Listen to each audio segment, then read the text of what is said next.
Hey friends, welcome back to the Procrastination Solution Podcast, where we get real about what's holding you back and how to move forward with purpose, clarity, and a solid plan for success. I am your host, Nilo, and I help women just like yourself overcome procrastination for good. Today I want to talk to you about something that's been on my heart lately, something personal and deeply connected to coaching women to overcome procrastination. So it all started with a thought I had recently about my own weight loss journey. I've been wanting to lose a significant amount of weight for several years now, and I kept waiting. I have been waiting all these years for the weight to sort of drop every time I made inconsistent efforts.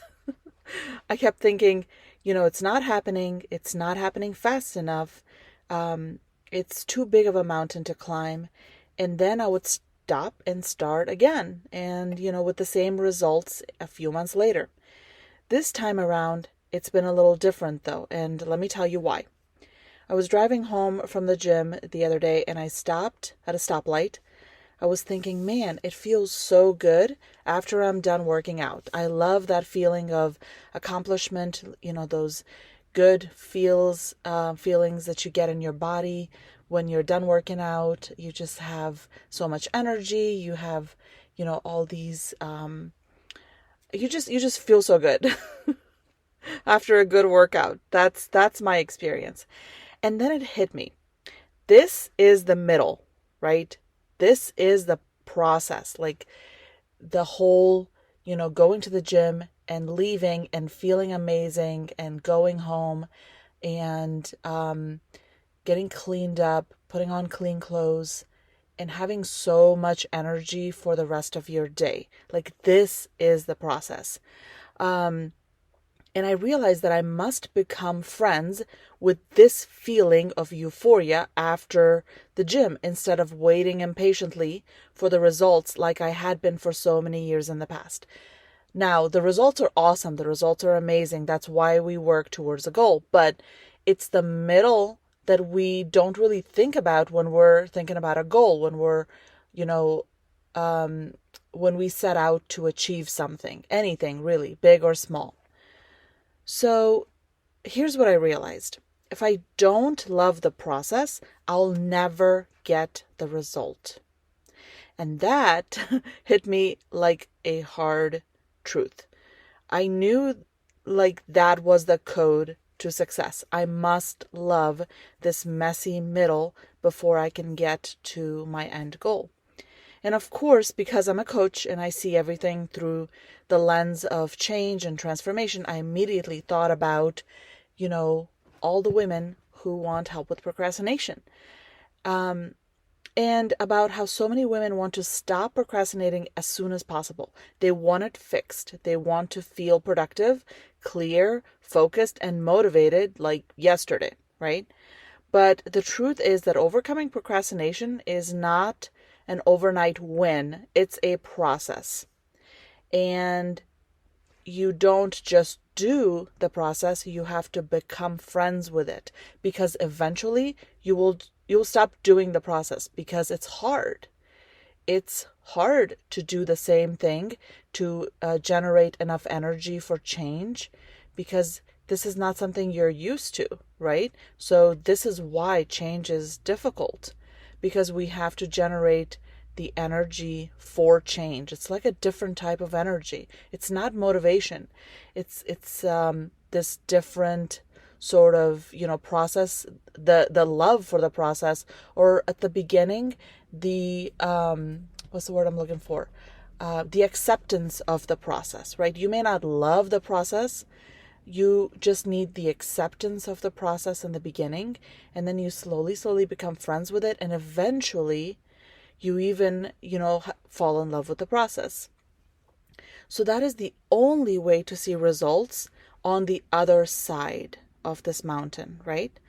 Now, let that sink in for a bit, and let me give you a quick preview of what I want to share with you in this on this topic. First, let's talk about the science behind this truth, right? Second, we'll talk about why you might be avoiding the process and what does loving the process look like for you.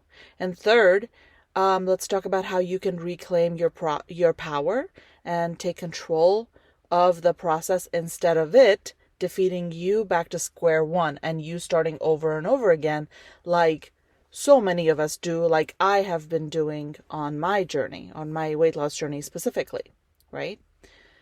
So first, let's talk about the science.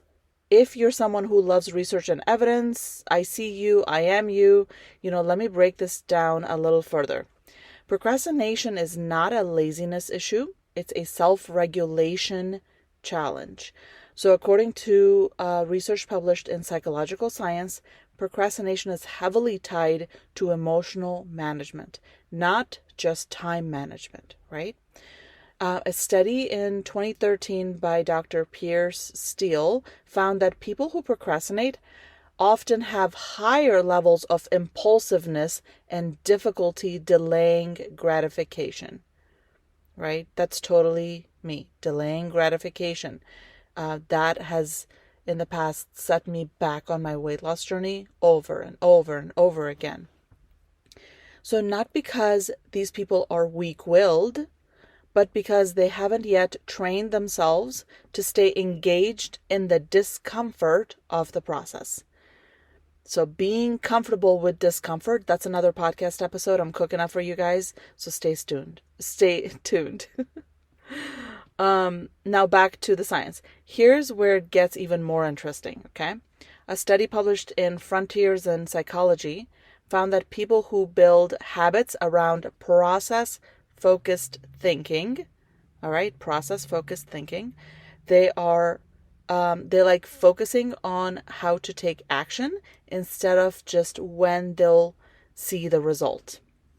So they were more consistent and experienced greater long-term success in behavior challenge or in behavior change. Okay, so let me read that again.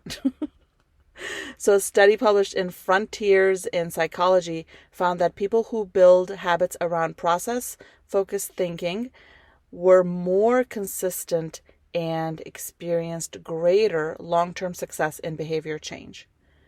So it's not just woo-woo. It's neuroscience and psychology. Loving the process keeps you engaged, it keeps you regulated, and it keeps you resilient, right? It builds your resilience along the way. Now, why you might be avoiding this process, let's talk about this.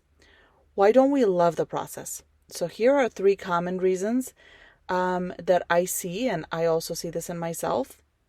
Number 1, we associate the process with failure. We've started and stopped so many times, the process feels like proof that we'll never follow through because we are not managing our emotions, right? Number 2, we only care about the outcome.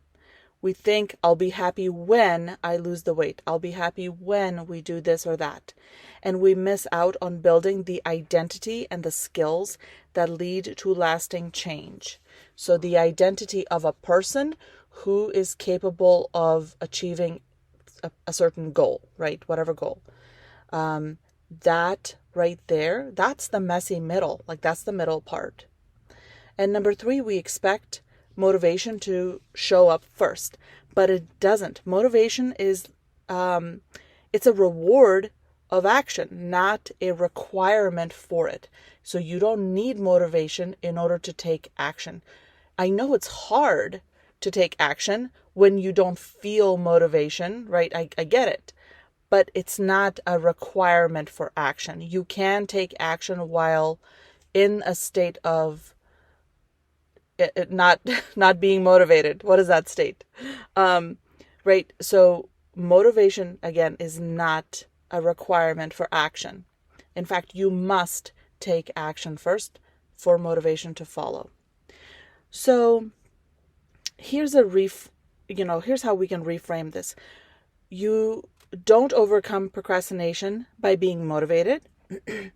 You overcome procrastination by making friends, by accepting, by tolerating the process of overcoming procrastination. In the beginning, if you can just simply tolerate the process, that's all. Just expect that out of yourself. You don't need to become friends with it. You don't need to fall in love with it in the beginning, but just tolerate the process. And that toleration slowly grows to something stronger. You build your resilience along the way. The motivation shows up the more action you take. So just like weight loss doesn't happen in one workout, your transformation happens in the tiny decisions that you make every day. So that's my experience right now. I'm learning to fall in love. I'm learning to tolerate, to become friends with the process of weight loss so that I can finally lose the weight, so that I can get to the result. So no wonder I haven't been able to lose weight in the past. It's because I've always thought of it as a magical thing. Like I'll decide one day, and then by day 3 or day 10, I'll have lost all the weight, in order to live in a healthier body. That has been my downfall all of these years, but not anymore. Now I'm focused on the process and detaching myself from the I want it now thinking, right? Because no matter how much I want it now, it's just not how our physical reality works on planet Earth. Like we have to go through the process in order to come out successful on the other end. All right. I could say so much more about that, but let's move on. So what does loving the process look like for you, right? Let me give you some real life ways to start loving your process, even if you're just beginning. So number 1, set a 10-minute timer and just do one thing. When you repeat this over time, you begin to trust yourself again. I promise you. There's a Momentum Monday episode 6, on this very topic. Set a timer and begin. Go back and listen to that if you haven't yet. Number 2, track process wins. Instead of outcome wins, like I worked on my goal for 3 days this week, instead of I didn't finish the project, right? So track the process wins. Write down what you did to work towards the process or towards the goal, right? Like that's the yellow brick road. Every little thing you do, it paves, you put down another brick, along the path. I spent 30 minutes clearing part of my closet instead of saying, I can't believe I spent all this time and my closet is still a mess, right? Like think about those two thoughts. One feels really good and productive in your body and forward focus. The other one feels really defeating and like it's just a complete waste of time. So if you write down on a sticky note and dedicate, your, part of a door or whatever, and put down the sticky note, maybe you can choose different color sticky notes for different projects and talk about or write down every little thing you do towards a process, right? So clearing your closet, put that as your goal at the top, and then write down all the time, 10 minutes here, 5 minutes here, 30 minutes there, all the little time slots that you dedicate towards this project. Put that down on a different sticky note, and then you will literally see with your own eyes how you will get to the result by doing these small bits of actions towards the goal. All right, number 3 is make your process visible. So again, like I just said, use sticky notes, use a calendar, a whiteboard, make it as simple as possible. Sticky notes, a piece of paper that you can tape, super simple. Do that. You don't need to go out and buy some expensive, set of stationery. It can just simply be a little piece of paper and tape. And then, let that sort of be the visual reminder that you are tolerating the process, you are following the process, you are becoming friends with the process of your goal. And then 3, speak kindly to yourself during the process. Say, I am proud of myself for showing up today, rather than, I didn't do enough. Right? So look up Nick Trenton's books on Amazon.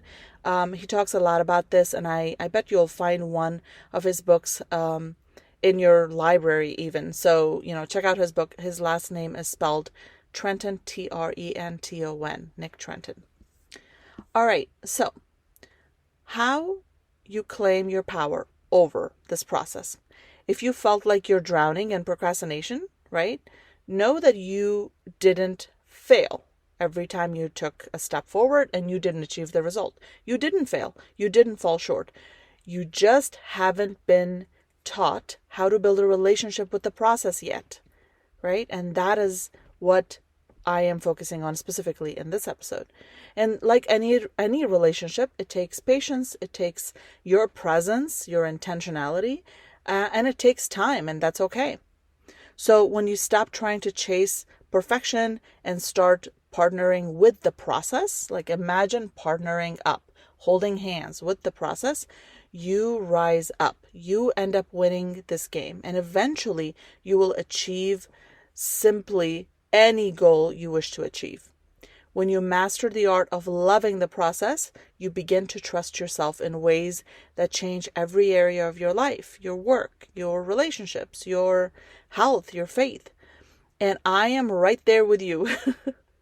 I am here to start loving the process too, because to be honest, it's not something I have always focused on. I've always been a goal-oriented person, but loving the process, becoming friends with the process, that realization comes after many failed goals and a determined mind, a determined soul that I am determined to move forward and continue working on whatever, my heart, wants to achieve. So I could go on and on about this, but I want to keep this short and digestible for you. If you, found this episode helpful, please share it with a friend and come back on Monday for a new Momentum Monday episode. And then on Thursday, which is what this episode is for a deeper dive into mindset work that will help you rewire your habits for good. All right. So thank you so much for being here with me today. I will see you next week. Have a good day. Bye.